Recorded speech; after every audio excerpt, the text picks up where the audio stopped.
হুটহাট বাসায় মেহমান চলে আসলে আমি চট জলদি যেই স্ন্যাক্সটা বানিয়ে নিই, আজকে আমি সেই রেসিপিটাই আপনাদের সঙ্গে শেয়ার করব।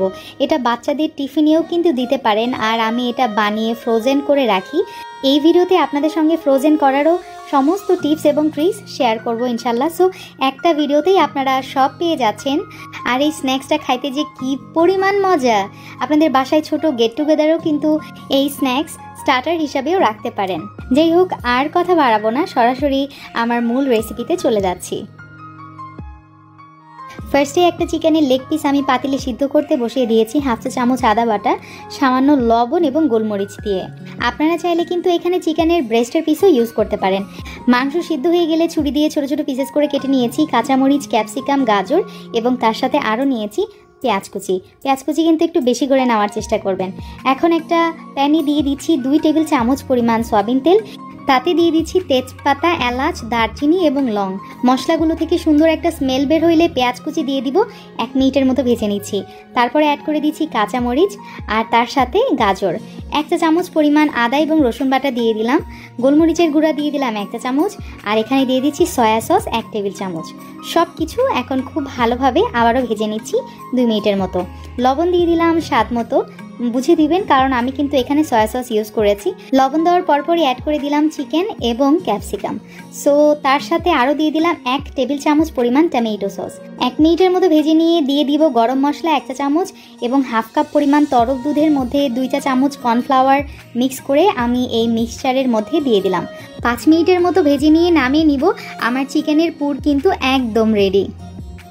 আচ্ছা, এখন যেটা আমার লাগবে সেটা হচ্ছে ফ্রোজেন পরোটা। আর এটা কিন্তু অ্যাভেইলেবল দোকানে কিনতে পাওয়া যায়, আপনারা যে কোনো গ্লোসারি শপে এটা পেয়ে যাবেন। সো আমি সেখান থেকে একটা নিয়ে নিলাম। এখন যেটা করব, একটা বাটিতে নিয়েছি আমার চিকেন পুরটা, আর তার মধ্যে এখন মিক্স করে দিব আমার হোমমেড মেয়োনিজ। সো এখানে আমি প্রায় 2 টেবিল চামচের মতো মেয়োনিজ নিয়েছি, নিয়ে খুব ভালোভাবে চিকেনের পুরের সাথে মিক্স করে দিচ্ছি। এখন এই ফ্রোজেন পরোটার ওপরে চিকেন পুর সাজিয়ে দিলাম এবং ওপর দিয়ে আরেকটা পরোটা আমি দিয়ে দিচ্ছি। এখন হাতের সাহায্যে দেখতে পাচ্ছেন আমি কিভাবে করছি। আমি আসলে 4টা ভাগে এটাকে আলাদা করে নিচ্ছি এবং ছুরির সাহায্যে এটা কেটে নিচ্ছি।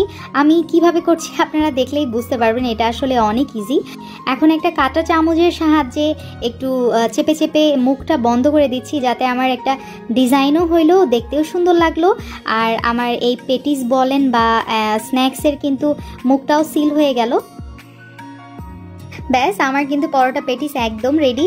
এখন আরেকটা ওয়ে আপনাদেরকে যেটা দেখিয়ে দিব সেটা হচ্ছে একটু আটা ছিটিয়ে নিলাম, তারপরে আমি আরেকটা পরোটা বিছিয়ে দিলাম। এখন যেটা করব, আমি ছুরির সাহায্যে এই পরোটাকে 4 ভাগে ভাগ করে নিচ্ছি।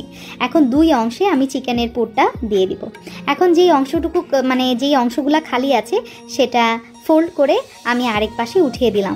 হাতের সাহায্যে একটু চেপে দিচ্ছি এবং আবারও সেম ওয়েটাই আমি ফলো করছি। কাঁটা চামচ দিয়ে আমি মুখগুলা সিল করে দিচ্ছি যাতে ভিতরের পুর বের হয়ে না আসে। So that's it. আমি কতগুলো পরোটা পেটিস আজকে বেক করছি, আপনারা কিন্তু চুলাতেও ভেজে নিতে পারেন। আর কতগুলো ফ্রোজেন করব।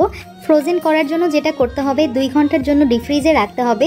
তারপর ফ্রিজ থেকে বের করে একটা এয়ারটাইট বক্স কিংবা জিপলক ব্যাগে রেখে দিতে পারেন, 1 মাসের মতো ভালো থাকবে। এখন একটা ডিম ফেটে নিয়ে আমি এই যে পরোটা পেটিসের ওপর ব্রাশ করে দিচ্ছি এবং ওপর দিয়ে ছড়িয়ে দিব সেসেমি সিডস অর্থাৎ তিল। ওভেনে বেক করব 180 ডিগ্রি সেলসিয়াস টেম্পারেচারে 25 to 30 মিনিটসের জন্য। আলহামদুলিল্লাহ, আমার ওভেন ফ্রেশ স্ন্যাক্স কিন্তু একদম রেডি।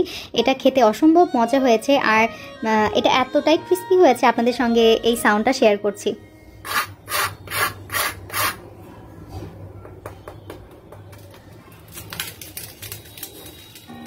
ওয়েল, এটা দেখতেই যতটা সুন্দর, খাইতে কিন্তু তার চেয়েও বেশি মজা।